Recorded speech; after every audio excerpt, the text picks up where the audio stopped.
"He's an animal man," Rogan exclaimed, disbelief etched across his face. What he did to Henry Cejudo? I couldn't believe it. The Olympic gold medalist, known for wrestling, was hoisted, carried across the octagon like a child, then slammed near the front row seats. Merab taunting big names. This brazen display of dominance against a triple champion shattered expectations. Rogan realized Merab wasn't merely a contender, he was something far more terrifying, a scary character who simply refused to tire, an unstoppable force with an enormous heart. This wasn't just a fight, it was a legend being forged, silencing doubt. Petr Yan versus Merab 2. Peter supposedly hurt his hand, or had like a really bad injury on his hand going into that first fight. I will say the first fight was in the small cage. That is completely fucking fighting in the small cage and the big cage, completely different. It was 50-45. Peter didn't win a single round. That's what that means. Do we see it being any different? Sean O'Malley just dropped a bombshell, shifting the narrative for the rematch between Merab Dvalishvili and Petr Yan. The Sugar Showman pinpointed one critical factor, the cage size itself. Their original encounter in a small cage that felt like a wrestling room heavily favored Merab's relentless grappling. Now with the second fight slated for a much larger arena, O'Malley, who spent 25 brutal minutes trapped under Merab's non-stop pressure, insists the dynamics are entirely different. This isn't just an observation, it's a veteran's stark warning. Yan might finally have room to breathe. It's a tricky one, because Yan, the thing is with Sandhagen and you is that you're movers. You move about, you're shifting, you're hard to get shots off on. Once the shots are in, you know, Merab's likely going to get those shots off. But with Petr Yan, he's so there, he's kind of a bit more stationary, high and tight guard. So he's there to get on the hips of, which is why you saw Merab shoot fucking 50 takedowns in 25 minutes on him. Get 11 of them, but it doesn't matter because you spend half the fight defending takedowns that don't even work. It's a tricky test. One thing I will say about the Yan Merab fight though, both guys were injured going into it. I challenge people to go back and watch Yan versus Merab 1 and count how many times Yan throws his right hand in that fight. It's minimal. It's very minimal. Yeah, he keeps that close to him. He barely lets go of it. So I'm wondering if there's some kind of injury going on here. So that could be a little spin of a narrative. I reckon it'll be a closer fight, but it's hard to doubt Merab at this point, dude. He's paving his way onwards. Who do you think's improved most since their last fight? Oh my, right? dude, that's a good question because Peter has improved a ton since that last fight. I mean, he went out there. I think he beat Figueiredo. He beat Song Yadong. Did he just have those two fights? And then he just beat Marcus. Yeah. Oh, and Marcus McGee. Yeah. Peter has looked really good. It definitely looks like he's improved. Merab has improved, I would say, more than anybody. After that first fight with me, I feel like him going to that Umar fight, he leveled up a ton. And then after the Umar fight, like the second time I fought him, I feel like from the first time I fought him to the second time I fought him, it was only 8 months. I regret having surgery and fighting a machine like that after fucking 8 months. It was probably not one of the smartest moves I've done, especially against a fucking machine like Merab. The first fight, a decisive 50-45 shutout for Merab, saw Yan lose every round. Inside the tight Virgin Hotels theater, Merab's style became a true nightmare. O'Malley knows this, having lost his belt in a rematch to the Georgian Grinder. In that compressed space, Merab's non-stop chain wrestling and suffocating pressure left no escape. Every inch mattered, lateral movement was stifled, and a relentless grappler thrived, turning the octagon into a personal cage. Yan found himself caught, unable to evade takedown attempts that drowned his offense. Way more confident in his hands, and his hands have improved a lot. He actually cracked me a few times in that second fight. It's just so hard to fight someone when you have to respect their wrestling so much, and then they start fucking throwing hands. He's doing a really good job at mixing it up. Could that be the downfall for him versus Peter? He gets a little bit confident in those hands. Peter's counters. I rewatched me versus Peter a couple days ago, jogging on the old treadmill. And his fucking counters, and a couple times I'd sit in there with a 1-2, and he would counter so fucking hard and fast. And I mean, if Merab does decide, hey, I do want to trade with him a little bit, like that could be his downfall. But also imagine Merab goes out there and knocks out Peter. If Merab knocks out Peter, there's just O'Malley dissected Yan's vulnerability, contrasting his stationary, high-tight guard with a fighter like Corey Sandhagen. While Sandhagen shifts, making shots difficult, Yan is so there. This predictability made him an open target for Merab's relentless attack, 49 takedown attempts over 25 minutes. Even though only 11 landed, the sheer volume forced Yan to spend half the fight defending, draining energy, and smothering his offense. It's a tricky test, constantly react. Think about that for a second. It's really that simple. Cut 40 takedowns off. Is that possible for Petr Yan? I think it's very possible. I think it's very possible, you know? The other thing is, I think the fight analytics are the ones who make the takedowns. I don't think they know what a takedown is, so I don't know if that's really, honestly, I really mean that. It's sad, it's depressing that they don't know what a takedown is, but it's okay. Doing the best they can. But he got like something like 30-something takedowns on Sandhagen in one fight. So it's like, this is what he does. So if you're Petr Yan, what do you got to do? Well, if I just get it to 10 takedowns instead of 50, I already gave myself 40% better chance, right?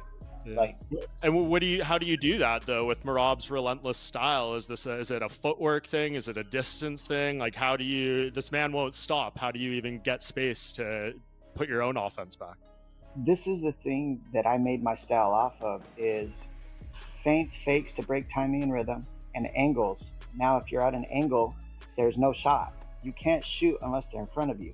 And I think that's why Petr Yan got taken down so much, because he always fights on a very straight line. It's forward, back, forward, back. There's very little side to side with him. So you have to figure out a way, he's got to figure out a way to move side to side. Got to figure out a way to add it in, the lateral movement, and pull Merab into stuff, you know. Sean O'Malley, it has a style like that. Of course, a significant yet overlooked detail from their first encounter emerged. Yan fought at half health due to a serious right hand injury. O'Malley challenged fans to re-watch, counting how many times Yan actually threw his right hand. It's minimal, he stated, observing Yan kept it close to him and barely let go. This injury narrative adds a crucial layer. If a fully recovered Yan steps into the larger cage, the outcome could be dramatically different, making that 50-45 score less definitive. He's from Russia, I'm from Georgia. Every time we have a competition against Russians, we have to win. 4 fights within the calendar year. I'm a little salty because you're about to break this record. I want to fight in March. I hope I will get this White House fight. What is it about Umar Nurmagomedov that you don't like? What kind of man you are when somebody tweeting for you? He called me fake champion and I'm done with him. Next question, please. When are you going to go up weight division? Merab Dvalishvili. Perfect.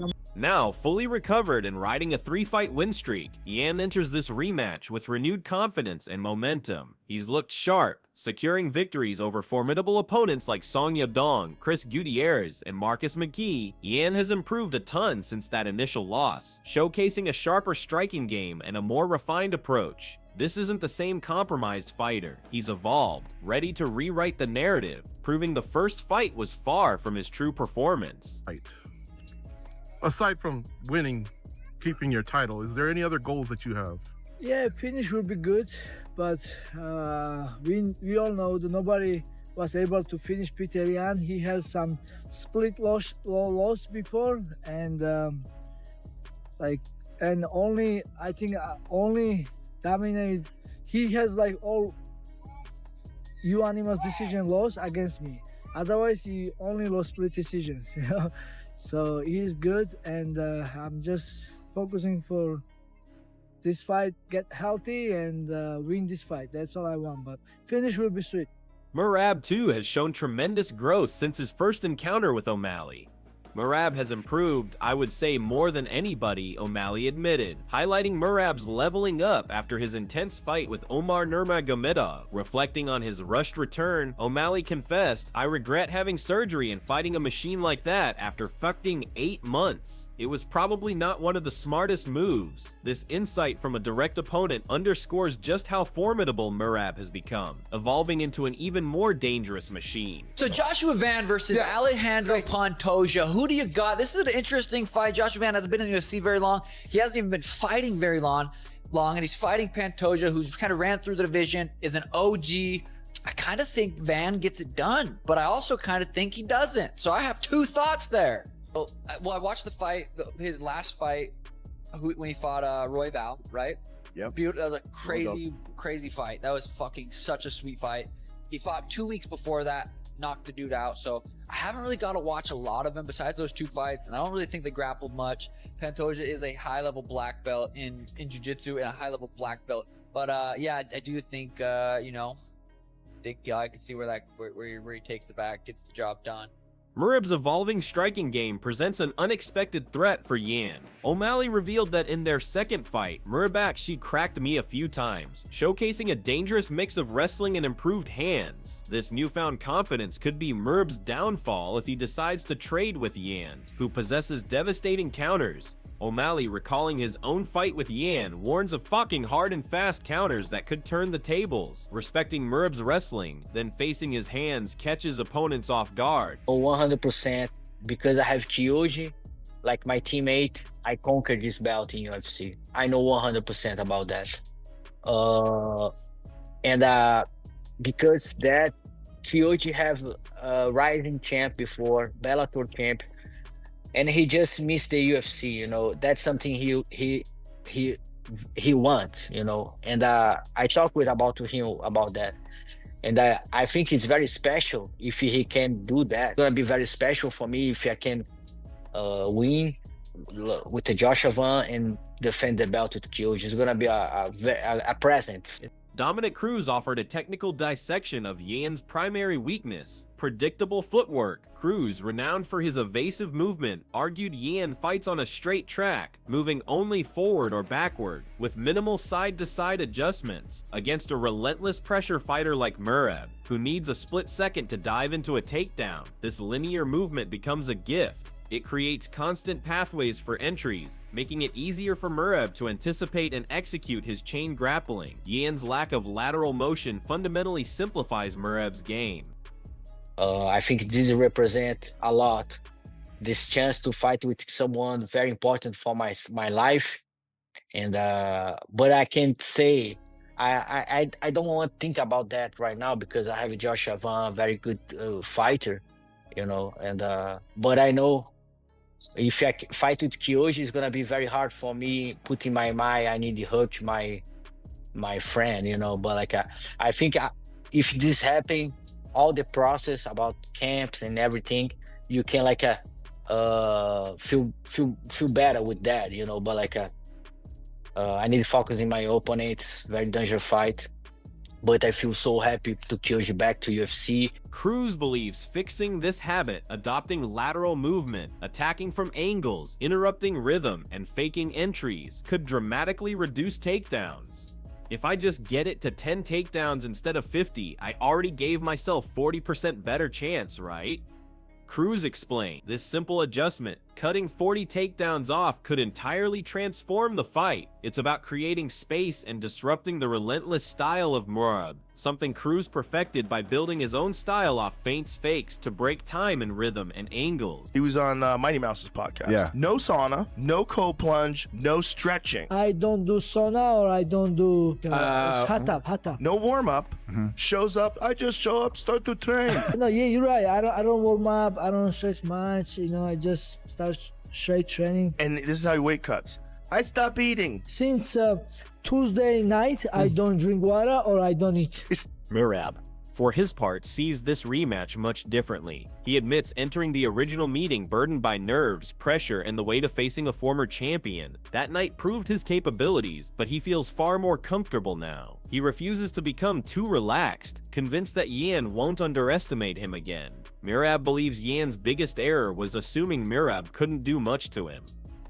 That lack of respect evaporated quickly. Merab expects an even sharper, more prepared Yan, promising to level up himself. Merab is an animal, man. What he did to Henry Cejudo, I was like, I can't even believe this is happening. When he carried him, when he picked him up, and then he's like stuck his tongue out, and he walked over towards where the UFC people were, and then slammed him. Slammed Henry Cejudo, Olympic gold medalist. Who the fuck does that? This dude, Merab is a scary character because that motherfucker never gets tired. Did you ever see his fight with Marlon Moraes? No. Marlon Moraes had him dead to rights. He had him out, and Merab just wouldn't stop. You got a big heart, huh? Oh, his heart is enormous, man. He's unstoppable. Beyond technical breakdowns, Merab injected a powerful emotional element, national pride. He's from Russia, I'm from Georgia. Every time we have a competition against Russians, we have to win, he declared, adding rivalry to the high stakes. This isn't just a fight, it's a symbolic clash. Merab also shared his ambitious goal of fighting 4 fights within the calendar year, expressing a salty feeling that someone else might break that record. His intensity reveals a competitor driven by deep motivation. Despite confidence, Merab acknowledges one truth. Petr Yan is notoriously difficult to finish. No fighter has ever stopped Yan inside the distance. Every loss has been through decisions, whether controversial or clear-cut. The only unanimous decision loss came at Merab's hands, a testament to his dominance. While Merab would love to be the first man to finish him, he's a realist. This isn't about a highlight reel knockout, it's about victory however it comes, against a remarkably durable opponent. Merab's primary objective is clear, get healthy and win this fight. A finish would be sweet, a cherry on top, but not the main goal. His focus remains on securing victory and extending his legacy. Should he break the divisional defense record against Yan, Merab plans to stick around long enough to widen the gap rather than jumping weight classes immediately. Clearing out the bantamweight division is his first checkpoint, a focused approach to cementing his dominance. He's building a kingdom. While bantamweight braces for its title rematch, another storm brews in flyweight on the same card. Joshua Van, a rapidly rising contender, is gearing up for his biggest opportunity, a chance to challenge the formidable Alexander Pantoja for the flyweight championship. Van, known for his speed, sharp counters, and aggressive style, confidently predicts he can stop the champion inside 3 rounds. Believing his attributes will catch Pantoja cleanly early, it's a bold claim from a fighter with explosive talent. Van enters this bout with an impressive 8-1 UFC record and a 5-fight win streak since his lone loss. Recent victories over tough opponents like Felipe Bonis, Alan Nascimento, and Brandon Royval have propelled him rapidly up the flyweight ladder, yet he remains grounded, knowing Pantoja thrives in chaos. Van is fully prepared to go 5 rounds if it becomes a battle of wills, acknowledging the champion's resilience. This blend of aggressive confidence and realistic preparation makes Van a dangerous dark horse. Pantoja, the reigning flyweight king, rides an impressive 8-fight win streak, cementing his reputation as one of the most dominant champions in years. With 4 successful title defenses already, Pantoja has systematically cleared out the division, showcasing a high-level black belt in jiu-jitsu and a relentless, chaotic fighting style. He's an OG in the truest sense, a seasoned veteran who has earned his place atop the weight class. This fight against Van is another test of his enduring reign. Just when flyweight thought it had enough intrigue, Kyoji Horiguchi suddenly entered the picture. After a spectacular UFC return with a submission win, Horiguchi wasted no time calling out Pantoja for the championship. The twist: Horiguchi and Pantoja are not just acquaintances, they are longtime training partners, friends and teammates at American Top Team. They've sharpened each other for years, creating an almost poetic dynamic for a potential clash. This adds an emotional layer rarely seen. Pantoja openly credits Horiguchi as a major reason he became champion. 100% because I have Kyoji, like my teammate. I conquered this belt in UFC, Pantoja stated, acknowledging Horiguchi's profound influence. Horiguchi, a former Bellator and Rizin champion, now seeks to add the UFC belt to his legendary resume. Pantoja believes it would be very special if Horiguchi achieved this, and a victory over Van followed by a defense against Horiguchi would be a present for him, a full circle moment for their shared journey. Pantoja's willingness to face Horiguchi, despite their deep bond, stems from unique understanding. He's watched Horiguchi conquer other major organizations, and helping him chase a UFC belt would be an honor, a gift, or while fighting friends can get awkward, Pantoja sees it as part of the sport, not personal conflict. He's confident their bond is strong enough to survive the competitive clash. He would fight with full seriousness, but doing so would carry a deep sense of honor, transcending typical animosity. It's a testament to their mutual respect. However, Pantoja refuses to get ahead of himself, maintaining grounded focus. I don't want to think about that right now, because I have a Joshua Van, a very good fighter, he emphasized. The challenge directly in front of him is the only thing on his mind. He understands that once the cage door shuts, relationships and past achievements mean nothing. Anyone in the octagon can win on any night, he declared, refusing to disrespect an opponent by looking beyond them. This unwavering focus underscores his championship mentality. Outside of title narratives, Joe Rogan solidified Merab's legend with a powerful anecdote. Rogan, who has witnessed countless fighters rise and fall, was truly convinced of Merab's uniqueness during his fight with Henry Cejudo. He marveled at how Merab not only neutralized Cejudo's wrestling, but then physically picked him up, and then he stuck his tongue out, and then slammed him. Rogan, remembering Merab's endless cardio, also recalled his fight with Marlon Moraes. Marlon Moraes had him dead as shit, and Merab just wouldn't stop. He's unstoppable. It wasn't just talent, it was an enormous heart. UFC 32-3 is shaping up to be one of the most layered and compelling cards of the year, a true turning point for both bantamweight and flyweight divisions. For Yan, it's a chance to rewrite his worst loss against a fully recovered self. For Merab, it's an opportunity to tighten his grip on a burgeoning legacy. Van seeks the moment he's been chasing, a shot at glory. For Pantoja, it's a defense that could set up one of the most meaningful fights of his career, a battle of friends. And for Horiguchi, it could be the final crowning chapter of a storied career. All these threads will collide inside the cage, with every fighter battling not just for a win but for the next indelible chapter of their story.